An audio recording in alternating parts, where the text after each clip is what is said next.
നമസ്കാരം. ഉച്ചവാർത്തയിലേക്ക് പ്രിയ പ്രേക്ഷകർക്ക് സ്വാഗതം. പൊന്നോണത്തെ വരവേൽക്കാൻ എല്ലാ തയ്യാറെടുപ്പുകളും നടത്തി മലയാളി.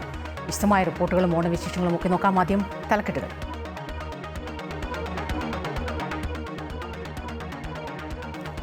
തിരുവോണത്തെ വരവേൽക്കാൻ ഒരുങ്ങി മലയാളികൾ. ഉത്രാടപ്പാച്ചിലിന്റെ മാറ്റ് കുറച്ച സംസ്ഥാനത്ത് പരക്കെ മഴ. കണ്ണൂരിൽ മണ്ണിടിച്ചിൽ, പാൽച്ചുരത്തിൽ ഗതാഗതം തടസ്സപ്പെട്ടു. കാര്യങ്കോട് പുഴ കരകവിഞ്ഞു. കർണാടക വനത്തിൽ ഉരുൾപൊട്ടിയതായി സംശയം. പത്തനംതിട്ട മൂഴിയാർ അണക്കെട്ടിൽ റെഡ് അലർട്ട്. ഡൽഹിയിൽ ഓറഞ്ച് അലർട്ട്. വിമാന സർവീസുകളെ ഉൾപ്പെടെ ബാധിച്ചു.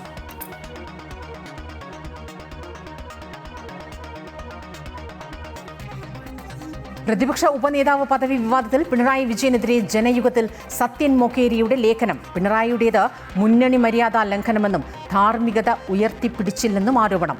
CPI മുന്നണിയെ ശക്തിപ്പെടുത്താൻ താൽപ്പര്യമില്ലാത്ത പാർട്ടിയെന്ന് തിരിച്ചടിച്ച് വി ശിവൻകുട്ടി.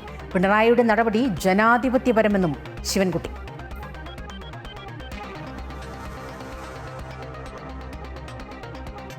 സർക്കാരിന്റെ 100ാം ദിനത്തിൽ നിലപാട് വ്യക്തമാക്കി വീക്ഷണത്തിൽ മുഖ്യമന്ത്രി VD സതീശന്റെ ലേഖനം. തെറ്റ് ചൂണ്ടിക്കാണിച്ചാൽ തിരുത്തും, വളഞ്ഞിട്ടാക്രമിച്ചാൽ തള്ളും. എല്ലാ വിഭാഗം ജനങ്ങളെയും ചേർത്ത് പിടിച്ച് മുന്നോട്ടു പോകുമെന്നും മുഖ്യമന്ത്രി. പിണറായി സർക്കാർ നടപ്പിലാക്കിയ വികസന ക്ഷേമ പ്രവർത്തനങ്ങൾ തകർത്തതാണ് UDF സർക്കാരിന്റെ സംഭാവനയെന്ന് പ്രതിപക്ഷം.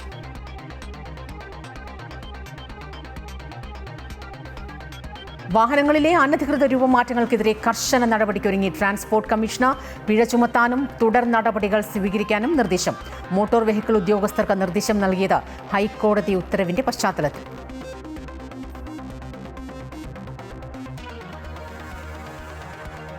അനധികൃത കുടിയേറ്റത്തിൽ നടപടി കടുപ്പിക്കാൻ കേന്ദ്രം. അനധികൃത കുടിയേറ്റക്കാരെ കണ്ടെത്തി നാട് കടത്താൻ സംസ്ഥാന പോലീസ് മേധാവിമാർക്ക് ആഭ്യന്തരമന്ത്രി അമിത് ഷായുടെ നിർദ്ദേശം. ലഹരികടത്ത് ശൃംഖല തകർക്കാൻ അടുത്ത മാസം മുതൽ രാജ്യവ്യാപകമായി നടപടികൾ തുടങ്ങും.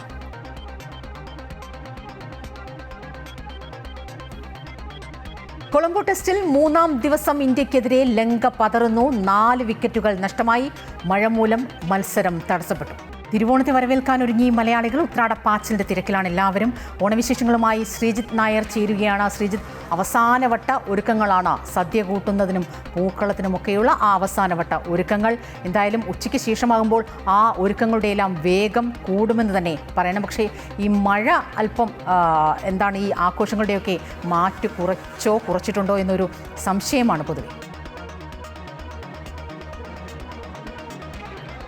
സ്വപ്ന, രാവിലെ നമ്മൾ പൂവിണിയിലെ കാഴ്ചകൾ കണ്ടു. പിന്നീട് ഉത്രാടപ്പാച്ചിലുമായി ബന്ധപ്പെട്ട ബ്രോഡ്വേയിലെ കാഴ്ചകൾ കണ്ടു. പക്ഷേ ചെറുതായിട്ട് മഴ ഇങ്ങനെ മുട്ടി നിൽക്കുകയാണ് വീഴാൻ വേണ്ടി. പക്ഷേ മഴ ചാറുന്നില്ല, മഴ ഇങ്ങനെ തടഞ്ഞു നിർത്തിയിരിക്കുകയാണ്. അപ്പോൾ അതുകൊണ്ട് തന്നെ ഓണത്തിൻ്റെ പകിട്ടിനെ ഇതുവരെ ബാധിച്ചിട്ടില്ല. നല്ല തിരക്കാണ് ബ്രോഡ്വേയിലൊക്കെ നമുക്ക് കാണാൻ സാധിച്ചത്. നമ്മുടെ പ്രേക്ഷകരെല്ലാം കഴിഞ്ഞ വാർത്തകളിലെല്ലാം അതിൻ്റെ ദൃശ്യങ്ങൾ കണ്ടാണ്. ഇപ്പോൾ കൊച്ചിയുടെ ആത്മാവ് തൊട്ടറിയുന്ന ചില ഓണാഘോഷങ്ങളുണ്ട്. കാരണം ഓണം വീടുകളുടെ കുടുംബങ്ങളുടെ ആഘോഷമാണെങ്കിലും കൊച്ചിയെ സംബന്ധിച്ചിടത്തോളം ഒരുപാട് സ്ഥലങ്ങളിൽ നിന്ന് ഒരുമിച്ച് ആളുകൾ താമസ സ്ഥലമാണ് ഫ്ലാറ്റുകൾ. അവരെല്ലാം കൂടി ഒരുമിച്ച് ഒരു വലിയ കുടുംബമായാണ് ഓണം ആഘോഷിക്കുന്നത്. അതുകൊണ്ട് മാവേലി തന്നെ നമ്മുടെ കൂട്ടത്തിൽ ഇത്തവണ ഓണാശംസകൾ നേരാനായിട്ടുണ്ട്. ഒപ്പം വൈലോപ്പള്ളി റെസിഡൻസ് അസോസിയേഷൻ, അത് വൈലോപ്പള്ളി നമുക്കറിയാമല്ലോ, ഓണപ്പാട്ടുകാരൻ എന്നാണ് അറിയപ്പെടുന്നത്.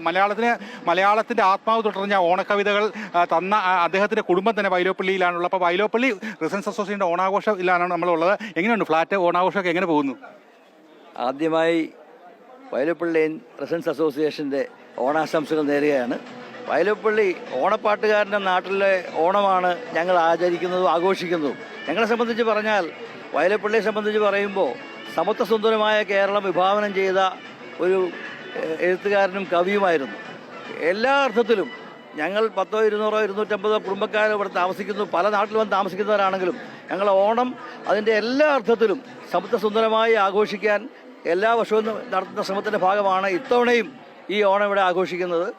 ഈ ഓണത്തെ സംബന്ധിച്ച് പറയുമ്പോൾ ഇവിടെ ഈ സിറ്റിയിൽ, അല്ലെങ്കിൽ കൊച്ചിൻ സിറ്റിയിലാണെങ്കിൽ പോലും നമ്മുടെ നാട്ടിൻപുറങ്ങളിൽ എങ്ങനെ ആഘോഷിച്ചിരുന്നോ, അതായത് ഉറിയടിയും അല്ലെങ്കിൽ എന്താ പറയുക മാവേലിയും ഉൾപ്പെടെ സദ്യ ഉൾപ്പെടെ എല്ലാ പരിപാടികളിലും ഞങ്ങൾ ഇതിനകത്ത് നടത്തുന്നുണ്ട്. തിരുവാതിരകളിയുണ്ട്, ഉറിയടിയുണ്ട്, പുതിയ തരം കലാ മത്സരങ്ങളുണ്ട്. എന്തായാലും ആകെ കളറാണ്. മാവേലി എന്താണ് ഇത്തവണ പറയാനുള്ളത്? മാവേലി തമ്പുരാൻ ആണ് എല്ലാ പ്രജകളെ കാണാൻ വേണ്ടി എത്തിയിരിക്കുന്ന ഒരു പ്രതീകമാണല്ലേ? അതെ അതെ. വർഷത്തിൽ ഒരു പ്രാവശ്യം നമുക്ക് വരാനുള്ള അധികാരം തന്നിട്ടുണ്ടല്ലോ. അപ്പോൾ അതിനു വേണ്ടിയിട്ട് നമ്മുടെ പ്രജകളെ കാണാൻ വേണ്ടി ഞാൻ വന്നതാണ്. മാവേലി ഉൾപ്പെടെ നഗരത്തിൻ്റെ ആ പകിട്ട് നിറഞ്ഞ ഓണാഘോഷത്തിൽ പഴയ ഗ്രാമത്തിൻ്റെ ആ ഒരു ഗൃഹാതുരത്വം ഒക്കെ ഇവരുടെ മനസ്സിലുണ്ട്. അതുതന്നെ അത് പുതിയ തലമുറയ്ക്ക് പറഞ്ഞു കൊടുക്കുക, പകർന്നു കൊടുക്കുക എന്നുള്ള രീതിയിലാണ് ഇപ്പോൾ എൻ്റെ പിൻവശത്ത് വിവിധ കലാപരിപാടികൾ പുരോഗമിക്കുന്നുണ്ട്. അവിടെ നാടൻ പാട്ട് മത്സരം നടക്കുന്നുണ്ട്. ഒപ്പം തന്നെ നേരത്തെ പറഞ്ഞ പോലെ ഉറിയടി, തിരുവാതിരകളി, അങ്ങനെ വളരെ വൈവിധ്യപൂർണ്ണമായ ഒരു ഓണാഘോഷം തന്നെയാണ് കൊച്ചി നഗരത്തിൽ അസോസിയേഷൻ വഴി സംഘടിപ്പിച്ചു പോകുന്നത്. സ്വപ്ന, ശരിക്കും എല്ലാ പ്രയാസങ്ങളും ദുഃഖങ്ങളും ഒക്കെ മാറ്റിവെച്ച് ഇന്നൊരു ദിവസം മാവേലി വരുമ്പോൾ, നാളെ വരുമ്പോൾ ഈ പറഞ്ഞതുപോലെ അദ്ദേഹത്തെ വരവേൽക്കാൻ സമത്വസുന്ദരമായ ഒരു കേരളമൊക്കെ അദ്ദേഹത്തിൻ്റെ മുന്നിൽ നമുക്ക് അവതരിപ്പിക്കാൻ അതിനൊക്കെയുള്ള എല്ലാ ഒരുക്കങ്ങളും ആണ്. ഈ പറഞ്ഞതുപോലെ നഗര വ്യത്യാസമില്ലാതെ വീടുകളെന്നോ ഫ്ലാറ്റുകളെന്നോ കൂട്ടായ്മകളെന്നോ സംഘടനകളെന്നോ ക്ലബ്ബുകളെന്നോ എന്ന വ്യത്യാസമില്ലാതെ വളരെ നല്ല രീതിയിൽ തന്നെ ഈ ഒരു ഉത്രാടപ്പാച്ചിലിൽ, ഉത്രാട ദിനത്തിൽ അതിനുള്ള ഒരുക്കങ്ങൾ മുന്നോട്ട് പോകുന്നു. ഇപ്പോൾ തിരുവനന്തപുരത്ത് നിന്ന് രജിത് കുമാർ കൂടി ചേരുകയാണ്. രജിത്, ഉച്ച കഴിയുമ്പോഴേക്കും ഈ തിരക്കൽപ്പം കൂടുമെന്നാണ് നേരത്തെ പറഞ്ഞിരുന്നത്. അങ്ങനെ തന്നെയാണോ കാര്യങ്ങൾ? ഉത്രാടപ്പാച്ചിൽ തിരുവനന്തപുരത്ത് എവിടെ എത്തി നിൽക്കുന്നു? പ്രത്യേകിച്ചും തിരുവനന്തപുരത്ത് ഓണം കുറച്ചുകൂടി വൈബായി, കുറച്ചുകൂടി കളറായി തന്നെ ആഘോഷിക്കുന്ന സ്ഥലമാണ്. മലയാളിക്ക് ആഘോഷം തന്നെയാണ്. അതുകൊണ്ട് എന്തു തന്നെയായാലും സദ്യവട്ടം, അത് കൃത്യമായി തന്നെ സദ്യവട്ടം ഒരുക്കുന്നതിനുള്ള തയ്യാറെടുപ്പിൽ തന്നെയാണ് ഓരോരുത്തരും. ഇപ്പോൾ ഞാൻ നിൽക്കുന്ന ചാല മാർക്കറ്റിൽ ആളുകൾ വളരെ കൂടുതലായി വന്നുകൊണ്ടിരിക്കുന്ന ഒരു സാഹചര്യമുണ്ട്. കൂടുതൽ പേരും എല്ലാ സാധനങ്ങളും വാങ്ങി വളരെ വേഗത്തിൽ തന്നെ മടങ്ങാനുള്ളൊരു തയ്യാറെടുപ്പിലാണ്. കാരണം മഴ ഒരു വലിയ വില്ലനാണ്. അതുകൊണ്ട് തന്നെ മഴ മാറി നിൽക്കുന്ന ഈ സമയത്ത് വളരെ വേഗത്തിൽ സാധനങ്ങൾ വാങ്ങി പോവുക എന്ന ഒരു ലക്ഷ്യത്തോടു കൂടിയാണ് ഇവർ എത്തിയിട്ടുള്ളത്. ഓണത്തിൻ്റെ സാധനങ്ങളൊക്കെ വാങ്ങിയോ? വാങ്ങിച്ചുകൊണ്ടിരിക്കുന്നു, പ്രോസസ്സിൽ തന്നെയാണ്. സദ്യക്കുള്ള എല്ലാ ഏകദേശമായി, ബാക്കിയുള്ള മുമ്പോട്ട് പോയി മേടിക്കുന്നു. പൂവൊക്കെ മേടിക്കുകയാണോ? പൂ മേടിക്കുകയാണ്, അങ്ങോട്ട് പോയി പൂ മേടിച്ചിട്ട് വേണം. എല്ലാം ആയിട്ടുണ്ട്. വില കുഴപ്പമില്ല. അതെ അതെ അതെ, അവരെന്നെ പറയല്ലേ. എന്തായാലും സാധനം വേണം. വേണം, പിന്നെ ഉറപ്പായിട്ടും വേണം. അത് തന്നെയാണ്. വിലയിലൊരു നേരിയ കുറവ് ഉണ്ട്. അതുകൊണ്ട് തന്നെ നമുക്കറിയാം, കഴിഞ്ഞ 2 ആഴ്ച മുമ്പ് വലിയൊരു വില വ്യത്യാസം പച്ചക്കറികളൊക്കെ തന്നെ ഉണ്ടായിരുന്നു, അരി ഉൾപ്പെടെയുള്ള സാധനങ്ങൾ ഉണ്ടായിരുന്നു. എന്നാൽ അതിലൊരു ചെറിയ വ്യത്യാസം ഇപ്പോൾ ഓണമായപ്പോൾ എത്തിയിട്ടുണ്ട് എന്നാണ് വ്യാപാരികൾ അവകാശപ്പെടുന്നത്. എന്തുതന്നെ ആയാലും വില കൂടിയാലും കുറഞ്ഞാലും മലയാളി അത് ഓണം ആഘോഷിക്കും. ആ ഓണം ആഘോഷിക്കുന്നതിനുള്ള സാധനങ്ങൾ വാങ്ങിക്കും. ഉച്ചയ്ക്ക് ശേഷം ഉച്ചയ്ക്ക് ശേഷം ഇനിയൊരു പക്ഷേ കൂടുതലൊരു തിരക്ക് വരാനുള്ളൊരു സാധ്യത ഉണ്ട് എന്നാണ് ഇവർ പറയുന്നത്. തീർച്ചയായും തെക്കൻ കേരളത്തിലും അതുപോലെ മധ്യ കേരളത്തിലും രാവിലെ വലിയ രീതിയിൽ മഴ ചാറലൊക്കെ നമ്മൾ കണ്ടതാണ്. പക്ഷേ അതൊക്കെ മാറി ചെറിയ വെട്ടവും വെളിച്ചവും ഒക്കെ വന്നു തുടങ്ങിയിരിക്കുന്നു. ഒരു പക്ഷേ കൂടുതൽ തിരക്ക് ഉച്ചയ്ക്ക് ശേഷം ഉണ്ടാകുമെന്നാണ് മനസ്സിലാക്കേണ്ടത്. പക്ഷേ വടക്കൻ കേരളത്തിൽ സ്ഥിതി അങ്ങനെയല്ല. വലിയ രീതിയിൽ നല്ല രീതിയിൽ തന്നെ മഴ പരക്കെ പെയ്യുന്നുണ്ട്. ഓറഞ്ച്, യെല്ലോ അലർട്ടുകൾ അടക്കമുണ്ട്. മഴ മുന്നറിയിപ്പുകൾ എങ്ങനെയൊക്കെയാണ് എന്ന് നോക്കാം. സംസ്ഥാനത്ത് പഴക്കെ മഴ തുടരും എന്ന സൂചന തന്നെയാണ് കാലാവസ്ഥാ നിരീക്ഷണ കേന്ദ്രം നൽകുന്നത്. കണ്ണൂരിൽ കനത്ത മഴയാണ്. മലയോര മേഖലയിൽ പലയിടത്തും മണ്ണിടിച്ചിലുണ്ടായി. പാൽച്ചുരം റോഡിൽ മണ്ണിടിഞ്ഞു വീണ ഗതാഗതം തടസ്സപ്പെട്ടു. ആലക്കോട് ചോലമലയിൽ ഉരുൾപൊട്ടലുണ്ടായി. രേരൂം പുഴയിൽ ജലനിരപ്പ് ഉയർന്നിട്ടുണ്ട്. കർണാടക വനത്തിലുണ്ടായ ഉരുൾപൊട്ടലിനെ തുടർന്ന് ചെറുപുഴയും കാര്യങ്കോട് പുഴയും കരകവിഞ്ഞു. ഇളയാവൂരിൽ ദേശീയപാത സംരക്ഷണ ഭിത്തി ഇടിഞ്ഞു. 3 വർഷം മുൻപ് വൻ മണ്ണിടിച്ചിലുണ്ടായ സ്ഥലത്താണ് ഇന്ന് രാവിലെ സംരക്ഷണ ഭിത്തി തകർന്ന് 15 അടി താഴ്ചയിലേക്ക് മണ്ണിടിച്ചിലുണ്ടായത്. നിർമ്മാണത്തിലെ അശാസ്ത്രീയതയാണ് സംരക്ഷണ ഭിത്തി തകരാൻ കാരണമെന്ന് സ്ഥലം സന്ദർശിച്ച മന്ത്രി സണ്ണി ജോസഫും MLA TO മോഹനും കുറ്റപ്പെടുത്തി. ദേശീയപാത അതോറിറ്റി അധികൃതരോട് കണ്ണൂർ കളക്ടർ അടിയന്തര റിപ്പോർട്ട് തേടിയിട്ടുണ്ട്. വടക്കേന്ത്യയിലും മഴ ശക്തമായി തുടരുന്നു എന്ന സൂചന തന്നെയാണ്. ഡൽഹിയിൽ കടുത്ത മഴയാണ്. ഓറഞ്ച് അലർട്ട് പ്രഖ്യാപിച്ച കേന്ദ്ര കാലാവസ്ഥാ നിരീക്ഷണ കേന്ദ്രം. ഇടിമിന്നലോട് കൂടിയ മഴ തുടരുമെന്നാണ് മുന്നറിയിപ്പ്. ഫിറോസ് ഷാ റോഡ്, നിസാമുദ്ദീൻ തുടങ്ങിയ വിവിധ സ്ഥലങ്ങളിൽ താഴ്ന്ന പ്രദേശങ്ങളിൽ വെള്ളം കയറി. ഡൽഹി വിമാനത്താവളത്തിൽ 15 വിമാനങ്ങൾ റദ്ദാക്കി. 90-ലധികം വിമാനങ്ങൾ വൈകി സർവീസ് നടത്തുന്നതായും അധികൃതർ അറിയിച്ചിട്ടുണ്ട്. ഇന്നലെ 26 വിമാന സർവീസുകൾ റദ്ദാക്കിയിരുന്നു. ഗുരുഗ്രാം, ഫരീദാബാദ് മേഖലകളിലും ശക്തമായ മഴ പെയ്യുന്നുണ്ട്.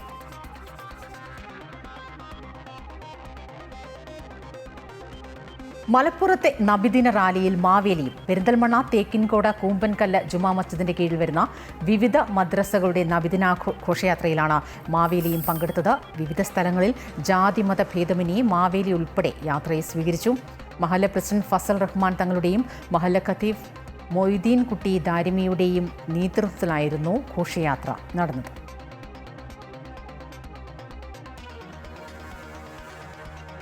നബിദിനാഘോഷത്തിന്റെ ഭാഗമായി മലപ്പുറത്തിന്റെ പല ഇടങ്ങളിലും നബിദിന റാലികൾ നടന്നു. മദനി അക്കാദമിയുടെയും വിവിധ സുന്നി സംഘടനകളുടെയും സംയുക്താഭിമുഖ്യത്തിൽ മലപ്പുറത്ത് നടത്തിയ നബിദിന സ്നേഹറാലിയിൽ ആയിരങ്ങൾ പങ്കെടുത്തു. ദഫിന്റെയും ഫ്ലവർ ഷോയുടെയും വിവിധ കലാവിഷ്കാരങ്ങളുടെയും അകമ്പടിയോടെയായിരുന്നു റാലി.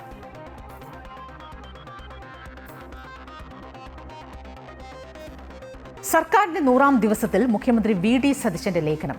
സഹാനുഭൂതിയും സദ്ഭരണത്തിലൂടെയും പുതിയ കേരളമാണ് ലക്ഷ്യം വെക്കുന്നത് എന്ന ലേഖനത്തിൽ പറയുന്നു. മുഖ്യമന്ത്രിയും മന്ത്രിമാരും വിമർശനത്തിന് അതീതരല്ല. വിമർശനങ്ങളെ സഹിഷ്ണുതയോടെ സമീപിക്കുമെന്നും തെറ്റ് ചൂണ്ടിക്കാണിച്ചാൽ തിരുത്താൻ മടിയില്ല എന്നും ലേഖനത്തിൽ പറയുന്നു. 3 മാസമായപ്പോഴേക്കും സർക്കാരിനെ അപകീർത്തിപ്പെടുത്താൻ ചില മാധ്യമങ്ങളുടെ സഹായത്തോടെ ഒരു സംഘം പ്രവർത്തിച്ചു. നിക്ഷിപ്ത താൽപര്യത്തോടെ സർക്കാരിനെ വളഞ്ഞിട്ട് ആക്രമിക്കാൻ ശ്രമിച്ചാൽ അർഹിക്കുന്ന അവജ്ഞയോടെ തള്ളിക്കളയുമെന്നും VD സതീശൻ ലേഖനത്തിൽ വ്യക്തമാക്കുന്നു.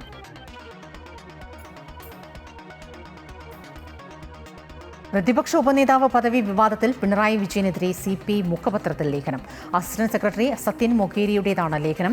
പിണറായി വിജയൻ നടത്തിയത് മുന്നണി മര്യാദയുടെ ലംഘനമെന്ന ലേഖനത്തിൽ പറയുന്നു. മുന്നണി രാഷ്ട്രീയത്തിൽ പാലിക്കേണ്ട ധാർമ്മികത ഉയർത്തിപ്പിടിച്ചില്ല. എല്ലാം താനാണ് എന്ന ഭാവം മുന്നണിക്ക് നല്ലതല്ല. പിണറായിയുടെ പ്രസ്താവന കമ്മ്യൂണിസ്റ്റ് നേതാവിന് യോജിച്ചതല്ല എന്നും ലേഖനത്തിൽ വിമർശനമുണ്ട്.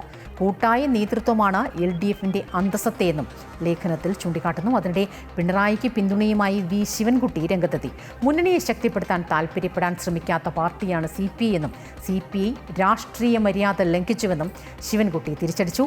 പിണറായി വിജയൻ സ്വീകരിച്ച നടപടി ജനാധിപത്യപരമാണെന്നും ശിവൻകുട്ടി പറഞ്ഞു.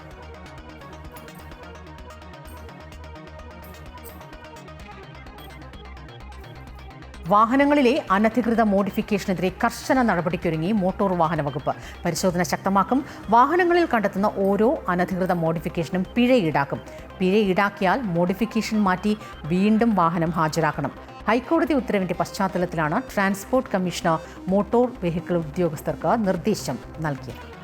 അനധികൃത നുഴഞ്ഞുകയറ്റം ഗുരുതര പ്രശ്നങ്ങൾ സൃഷ്ടിക്കുന്നതായും കർശന നടപടി സ്വീകരിക്കണമെന്നും ആഭ്യന്തരമന്ത്രി അമിത്ഷാ. അനധികൃത കുടിയേറ്റക്കാരെ കണ്ടെത്തി നാട് കടത്താനുള്ള നടപടി സ്വീകരിക്കണമെന്ന് അമിത്ഷാ പോലീസ് മേധാവികളോട് നിർദ്ദേശിച്ചു. ലഹരിക്കടത്ത് ശൃംഖല തകർക്കാൻ 1 വർഷം നീളുന്ന രാജ്യവ്യാപക നടപടികൾക്ക് സെപ്റ്റംബറിൽ തുടക്കമാകും. അനധികൃത നുഴഞ്ഞുകയറ്റക്കാർക്കെതിരെ നടപടി കടുപ്പിക്കുകയാണ് കേന്ദ്ര സർക്കാർ. രാജ്യത്തെ ആഭ്യന്തര സുരക്ഷയ്ക്ക് അനധികൃത കുടിയേറ്റം ഭീഷണിയാണെന്നും ഗുരുതര പ്രശ്നങ്ങൾ സൃഷ്ടിക്കുന്നതായും ആഭ്യന്തരമന്ത്രി അമിത്ഷാ വ്യക്തമാക്കി. അനധികൃത കുടിയേറ്റക്കാരെ കണ്ടെത്തി നാടുകടത്തണം. രേഖകൾ പരിശോധിച്ച് വ്യക്തത വരുത്തി നിയമാനുസൃതമാകണം നാടുകടത്തൽ നടപടി. ഇതിനായി സംസ്ഥാന പോലീസും കേന്ദ്ര ഏജൻസികളും തമ്മിൽ കൂടുതൽ ഏകോപനം വേണമെന്നും ഡൽഹിയിൽ നടക്കുന്ന നാഷണൽ സെക്യൂരിറ്റി സ്ട്രാറ്റജി യോഗത്തിൽ അമിത്ഷാ നിർദ്ദേശിച്ചു. കേന്ദ്ര ഏജൻസികളിലെയും പോലീസ് സേനയിൽ നിന്നുമായി 850-ലധികം ഉദ്യോഗസ്ഥർ യോഗത്തിൽ പങ്കെടുക്കുന്നുണ്ട്. കൂടാതെ ലഹരി മാഫിയയ്ക്കെതിരെ 1 വർഷം നീളുന്ന രാജ്യവ്യാപക നടപടികൾക്ക് സെപ്റ്റംബറിൽ തുടക്കമാകും. ഒളിവിൽ കഴിയുന്ന ലഹരിക്കടത്ത് പ്രതികളെ പിടികൂടി നിയമ നടപടി സ്വീകരിക്കും. ഇത്തരം കേസുകളിൽ ഉൾപ്പെടുന്ന വിദേശ പൗരന്മാരെ നാടുകടത്തും. തുറമുഖങ്ങൾ, വിമാനത്താവളങ്ങളും അതിർത്തികളും കേന്ദ്രീകരിച്ച് സംയുക്ത പരിശോധന നടത്തും. നാർക്കോട്ടിക്സ് കൺട്രോൾ ബ്യൂറോ തയ്യാറാക്കിയ കർമ്മ പദ്ധതി അനുസരിച്ചാകും നടപടികൾ. അമൃത ന്യൂസ്, ന്യൂഡൽഹി. സൈബർ ഭീകരാക്രമണ കേസിൽ രാജ്യത്തെ 5 സംസ്ഥാനങ്ങളിൽ ദേശീയ അന്വേഷണ ഏജൻസി റെയ്ഡ് നടത്തി. മഹാരാഷ്ട്ര, ഗുജറാത്ത്, തെലങ്കാന, ബീഹാർ, ഡൽഹി എന്നീ സംസ്ഥാനങ്ങളിലെ വിവിധ കേന്ദ്രങ്ങളിലാണ് പരിശോധന നടന്നത്. റെയ്ഡിൽ നിർണായക രേഖകളും ഡിജിറ്റൽ ഉപകരണങ്ങളും കണ്ടെടുത്തു. ഓപ്പറേഷൻ സിന്ദൂർ സമയത്തടക്കം നടന്ന സൈബർ ആക്രമണങ്ങളിലെ കേസിലാണ് റെയ്ഡ്. ആ സമയത്ത് 54 കേന്ദ്ര സർക്കാർ വെബ്സൈറ്റുകളെ ആക്രമിക്കാനായിരുന്നു ഭീകരരുടെ പദ്ധതി. കേസിൽ മുൻപ് 2 പേർ അറസ്റ്റിലായിരുന്നു. ഇതിന് പിന്നാലെ ഹാക്കിങ്ങിന് സഹായിച്ചവരെ കേന്ദ്രീകരിച്ചാണ് നിലവിൽ അന്വേഷണം പുരോഗമിക്കുന്നത്.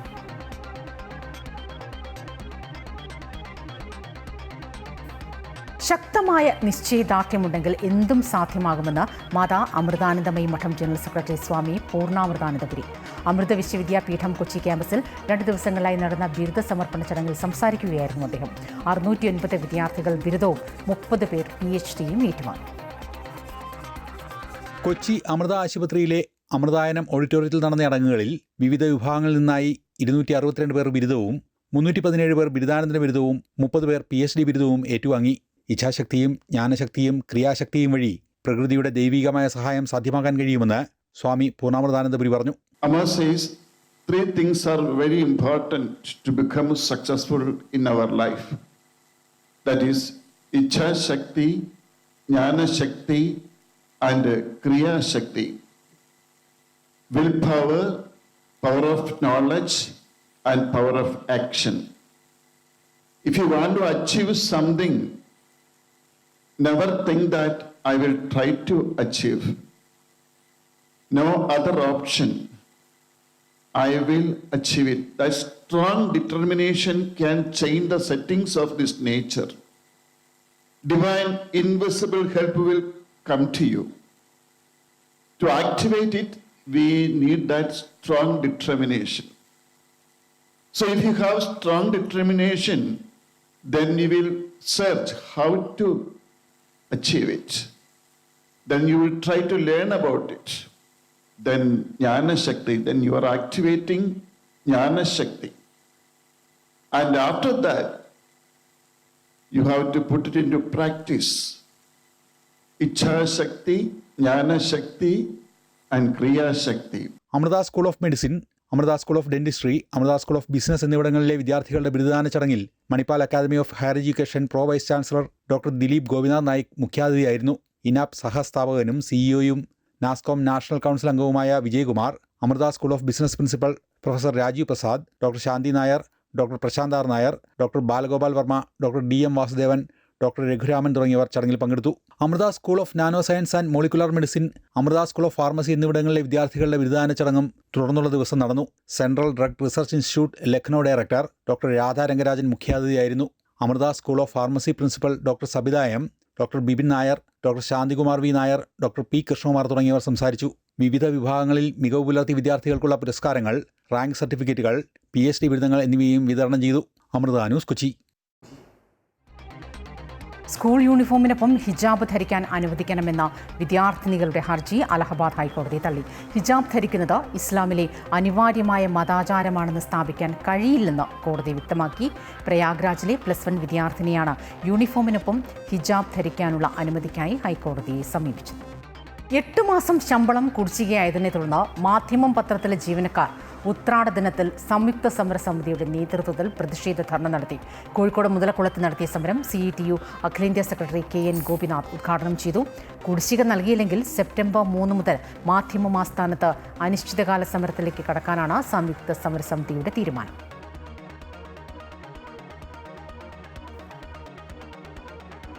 റെയിൽവേ പാലക്കാട് ഡിവിഷൻ വിഭജനത്തിനെതിരെ ഡിവൈഎഫ്ഐയുടെ നേതൃത്വത്തിൽ കാഞ്ഞങ്ങാട് റെയിൽവേ സ്റ്റേഷനിലേക്ക് പ്രതിഷേധ മാർച്ച്. ഡിവിഷൻ വിഭജനത്തിനെതിരെ കേരളത്തിലെ MPമാർ സമരം നടത്തേണ്ടത് ഡൽഹിയിലാണെന്നും മുഖ്യമന്ത്രി ഈ കാര്യത്തിലെങ്കിലും കേന്ദ്ര സർക്കാരിന് മുന്നിൽ മുട്ടുമടക്കാതെ കേരളത്തിന്റെ ആവശ്യങ്ങൾ ഉന്നയിക്കണമെന്നും മാർച്ച് ഉദ്ഘാടനം ചെയ്ത് ഡിവൈഎഫ്ഐ സംസ്ഥാന സെക്രട്ടറി M വിജിൽ MLA പറഞ്ഞു. സർക്കാർ ഭാഗത്തുനിന്നും ഈ വിഷയത്തിൽ നടത്തുന്ന എല്ലാവിധ നീക്കങ്ങൾക്കും ഡിവൈഎഫ്ഐ ശക്തമായ പിന്തുണ നൽകും. മലബാറിന്റെ റെയിൽവേ വികസന സ്വപ്നങ്ങളെ തകർക്കുന്ന നിലപാടാണ് പാലക്കാട് ഡിവിഷൻ വിഭജനമെന്നും വിജിൻ പറഞ്ഞു. പാലക്കാട് ഡിവിഷൻ വിഭജനത്തിൽ പ്രതിഷേധിച്ച് ഡിവൈഎഫ്ഐ നടത്തിയ മാർച്ച് കാഞ്ഞങ്ങാട് റെയിൽവേ സ്റ്റേഷന് മുൻവശം പോലീസ് തടഞ്ഞു.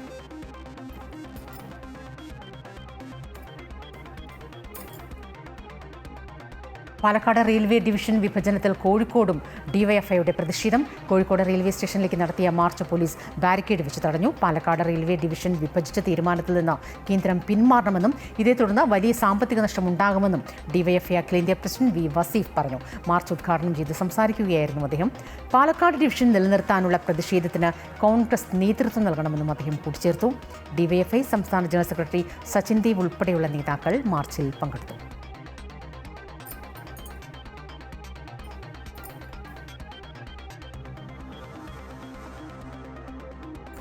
TP ചന്ദ്രശേഖരൻ വധക്കേസിൽ സുപ്രീം കോടതിയിൽ ഹാജരായിരുന്ന സീനിയർ അഭിഭാഷകനെ മാറ്റാൻ തീരുമാനം. പിണറായി സർക്കാരിൻ്റെ TP കേസിൽ കോടതിയിൽ ഹാജരായിരുന്ന CPM സഹയാത്രികനായ സീനിയർ അഭിഭാഷകൻ PV ദിനേശിനെയാണ് മാറ്റുന്നത്. വിവരങ്ങളുമായി ജിഷ്ണു ചേരുകയാണ്. ജിഷ്ണു, എന്താണ് ഇപ്പോൾ അടിയന്തരമായി ഈയൊരു നീക്കം സുപ്രീം കോടതിയിൽ നടന്നിരിക്കുന്നത്?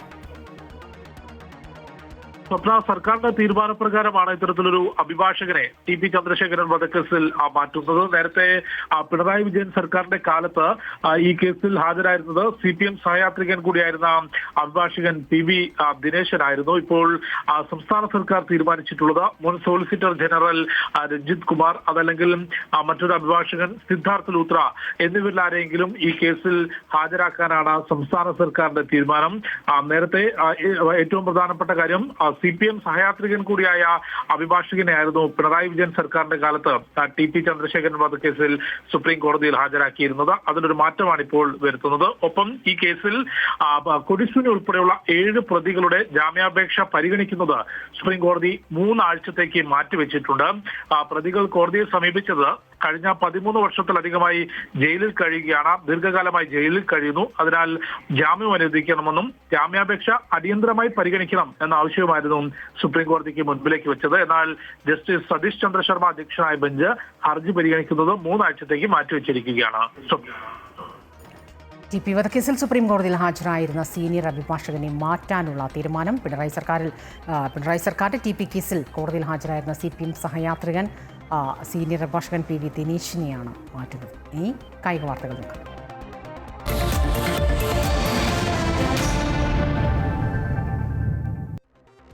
കൊളംബോയിൽ കരുത്തുകാട്ടാൻ ഇന്ത്യ. ശ്രീലങ്കയ്ക്കെതിരായ 2ാം ടെസ്റ്റിൽ 503 ഡിക്ലെയർ ചെയ്ത ഇന്ത്യക്ക് 1ാം ലീഡാണ് ലക്ഷ്യം. മറുപടി ബാറ്റിംഗിൽ ശ്രീലങ്ക പതറുന്നു. 145 റൺസ് എടുക്കുന്നതിൻ്റെ 5 വിക്കറ്റുകൾ നഷ്ടമായി. മഴ മൂലം മത്സരം തടസ്സപ്പെട്ടു. 9 വിക്കറ്റ് നഷ്ടത്തിൽ 503 എന്ന കൂറ്റൻ സ്കോറിൽ ഇന്ത്യയുടെ 1ാം ഇന്നിംഗ്സ് ഡിക്ലെയർ ചെയ്തിരുന്നു. റിപ്പോർട്ടറുടെ ഉച്ചവാർത്ത പൂർത്തിയാകുകയാണ്. എല്ലാ പ്രേക്ഷകർക്കും ഒരിക്കൽ കൂടി ഓണാശംസകൾ നേരുന്നു. നമസ്കാരം.